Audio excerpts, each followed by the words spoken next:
Okay, what you got next? Okay. So number 7 on my list of top 10 things I saw in 2020 is the current season of This Is Us. I thought it was impressive how quickly they incorporated the pandemic into the storyline. Like, I wonder how much of that was like it had been written and they like revamped it with pandemic in mind. And they also have like BLM. There's like a focus on Randall, and then a new like surprise that they throw in at the end of the first episode of the season. It's kind of a cop-out, but also a good way to keep the show going. The season's not over though, is it? I don't think so. I think it's like the mid-break or whatever, like the December, January break. Yeah. I wonder when they started doing their actor bubbles, or, you know, crew bubbles. Because they would have had to scramble pretty quickly, you know, to figure out, okay, what is this pandemic? How do we proceed? Because we watched Grey's Anatomy and they had like handy content. So yeah, I'm sure just, you know, what is this? Are we gonna have a show with new episodes? How do we work this in? So they had to scramble pretty fast because the storytelling is pretty good, I think. Yeah, totally. Because I always assumed it took like a year from when they like would start to write something to when we would see it. Yeah. Between like having to write it, having to like shoot everything, and then edit and whatever post-production stuff, and then airing it. Like I didn't think they would get content out so quickly with pandemic storyline. But one thing they get wrong though in like everything I've seen so far about the pandemic is that in the early days we weren't wearing masks. It seems like they kind of are showing people wearing masks from the get-go, and that too like proper masks, not like how we would like when we started covering our faces at all. It was like bandanas or scarves or whatever, or people would make masks out of like socks or whatever. Like they would just find weird things to like make masks. I wonder if they don't want to promote, you know, like masks that aren't the best protection. Oh, sorry, did I interrupt? What were you talking about? No, that was all I had for This Is Us. Yeah. So my number, this is the last one I have. Wow, my list is definitely a 2020 pandemic list. South Asian cinema. I'm looking forward to in 2021.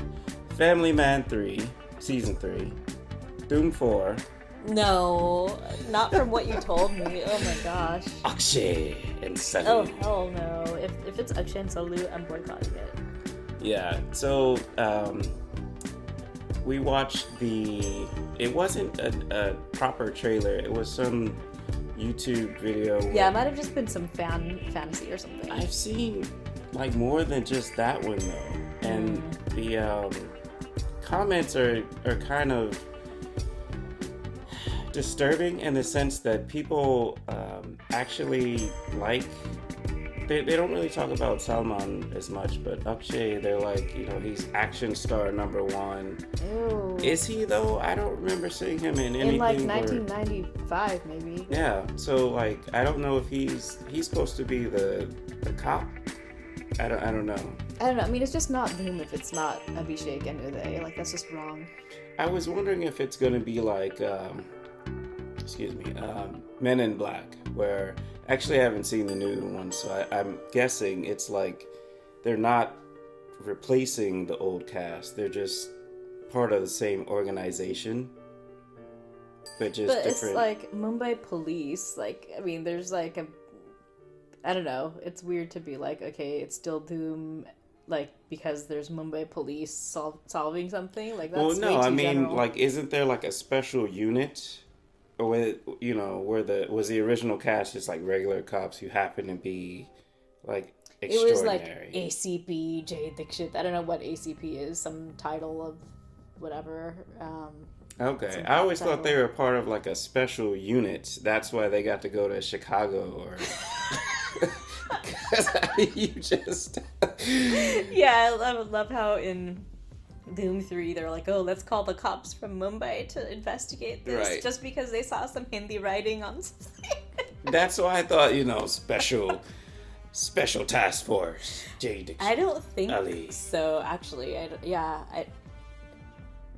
But even if that's the case, even if like it's a special task force and there's someone else that is taking over it or something, I don't know. It's just wrong. It has to be Abhishek and Uday for it to be Dhoom. Yeah.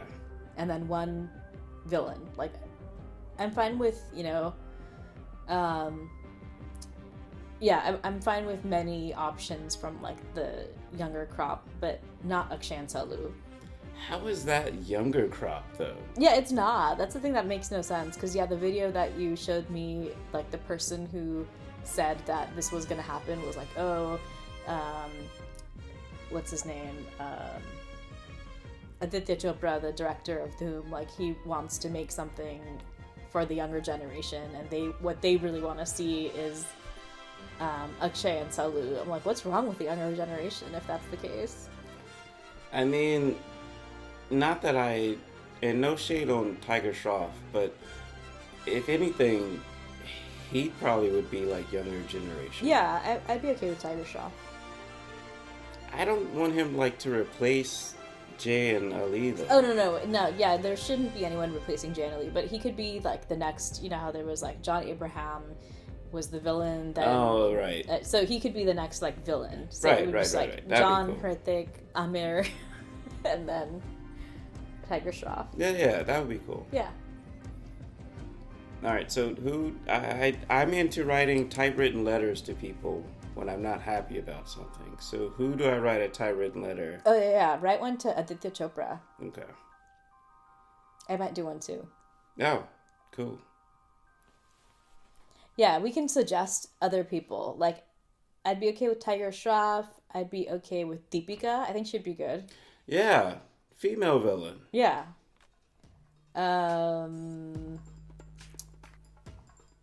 Who else would be good? Yeah, we can think about a few people and suggest them. Deepika was the villain in Triple X. Was she a villain? I couldn't really stomach too much of that movie. Was she Actually, a I villain? didn't finish it either. I thought No. Was Priyanka the villain in that? She wasn't in that. Priyanka was the villain in Baywatch. Baywatch. Yeah. Yeah, I'm not a huge Priyanka fan. I wouldn't want Priyanka in Dhoom, but I mean, I would be okay with it. Though. I think she'd do all right. Yeah, I think she would do fine. Way better than Salu or Akshay. ABDC. Or ABCD. Actually, I was wondering about that. Shouldn't it be ABD?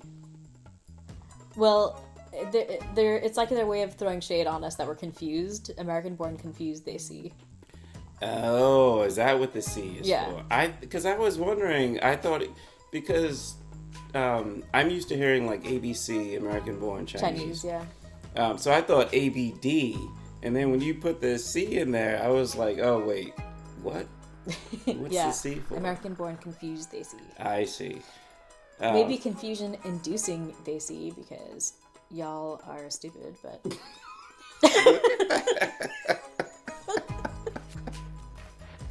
Shade. No, I was thinking, though, that maybe... I don't know. You could throw some Patel in there. Ravi Patel is in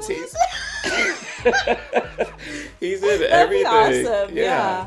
We should definitely lobby for Ravi Patel to be the next Dhoom villain. That would be amazing. Harry Kondabolu. Or Lily Singh. Or Mindy. Yeah. Oh my god, how the activists would revolt over that. As if all the other people in the Dhoom movies in Bollywood are fine, just they specifically hate, like, brown women. Yeah. American brown women. Anyway, who else? That dude from, that show that Mismatched. The American-born confused AC from Mismatched. Oh, no, not that dude. No.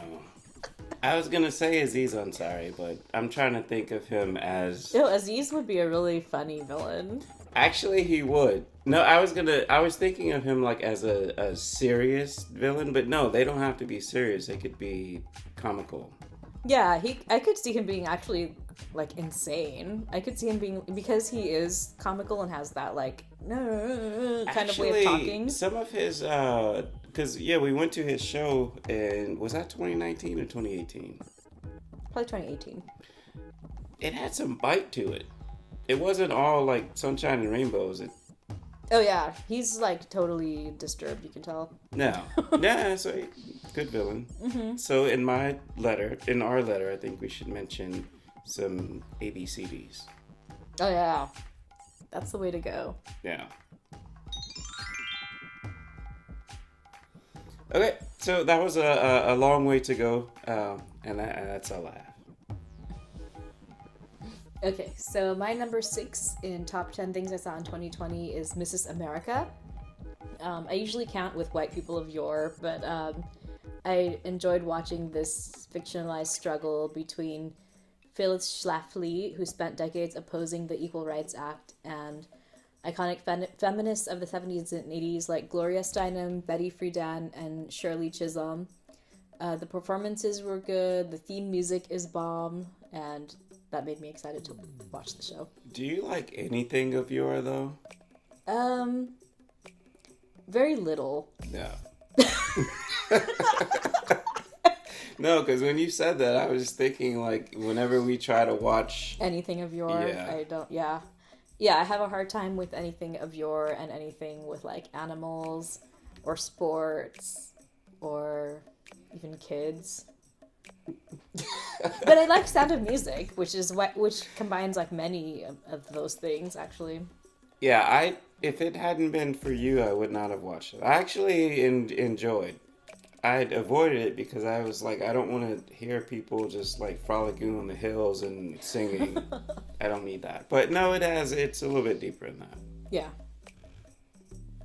Okay, number 5 in my list of top 10 things I saw in 2020 is Lovecraft Country. Very fascinating sci-fi historical fiction. What did I just say? Yeah. Anyway, it's like a very multi-genre show, drawing upon different types of folklore and history and creepiness of white racism. Yeah, it's just a really creative, disturbing, and informative way of exploring the historical horrors of racism.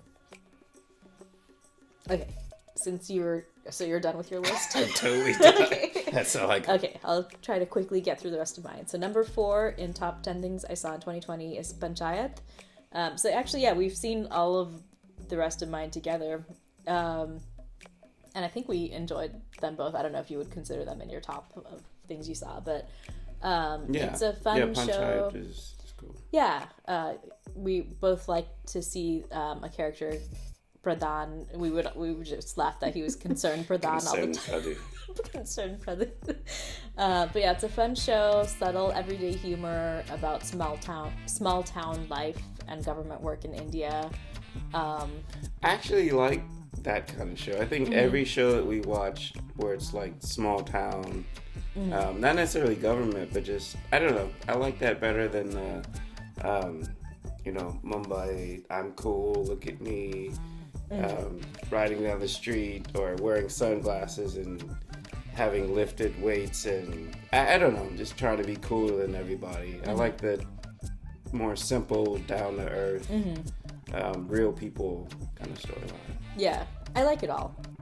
Yeah, I definitely appreciate that streaming has brought more quality shows, which include small town life, but yeah. I'm totally down with my larger than life nepotistic Bollywood too.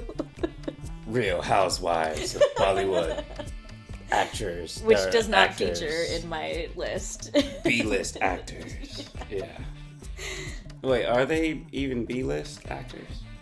Yeah, actually, one of the 4 so-called Bollywood wives on the show is really herself a Bollywood star. I mean, Okay. she was a pretty big star in like the 80s and 90s herself, and her husband is like, I mean, I don't know if it's fair to say a B-list star, but he's like not a big star. He's like a character actor, so he's not like, I don't know if most people would even know who he is. Yeah. Like, we've probably seen him in several things, but he's kind of just like, he would be like the business associate or something like that. Like, he would not be And I shouldn't talk trash about the show. I haven't seen it. I've seen clips like walking by. I see you watching it, and it reminds me of the other shows in that same vein, which are not good. So. Yeah, I mean, it was a totally fine thing to watch while I was like on the exercise bike and just wanted to spend like 10 minutes here and there watching something. So it's totally fine for that. Like, it's definitely not one of like my favorite things I watched this year, but it was good time pass. Yeah, okay. So number 3 in my list of top 10 things I saw in 2020 is Pen 15, a quirky cringe comedy with 30-somethings playing their teenage selves, and we have a whole episode on it, or one right before this, right? Yeah. So I guess if anyone wants to know more, they can just listen to that. Check it out. Number 2 is something we actually just watched this past weekend, and we binged it all in like 2 days. Yeah. Evil. It's a series on Netflix which has a priest, a psychologist, and a tech handyman contractor. That's the team that investigates potential evil to see if it is evil or if it's a psychological condition or some weird environmental or miscellaneous condition. And it was definitely a draw for me that Mike Coulter, who also played Lamont Bishop in The Good Wife, and Luke Cage. And Luke Cage, yeah. And Asif Mandvi, who was the one of the correspondents on The Daily Show when it was Jon Stewart. They're in 2 of the leading roles, so that's cool because I don't know if the script was like written with them in mind or with like if they specifically wanted like certain ethnicities or whatever, but they made it work, and they made the I mean, they don't have to be their ethnicities. I guess what's his name? I guess Mike Coulter kind of does for some of the storyline, but yeah. But they made little subtle things work for Asif Mandvi to be. I wonder if they changed the script over time because of the ethnicities of the characters. Yeah, that's possible. Yeah, but they made it work. The dynamic works. Yeah, it works really nicely. And I like that there's like, it's just such a creative script. Like, we're left to wonder about a lot of things. Like, they give some answer, like some episodes are resolved within the episode where we know whether it was like, we know why someone was acting crazy. And then some are left hanging and resolved later on in the show. Some are just, some were just left to wonder. So it's just educational too, all the different types of things that can cause creepiness to happen between science, technology, some chemical in the water, who knows,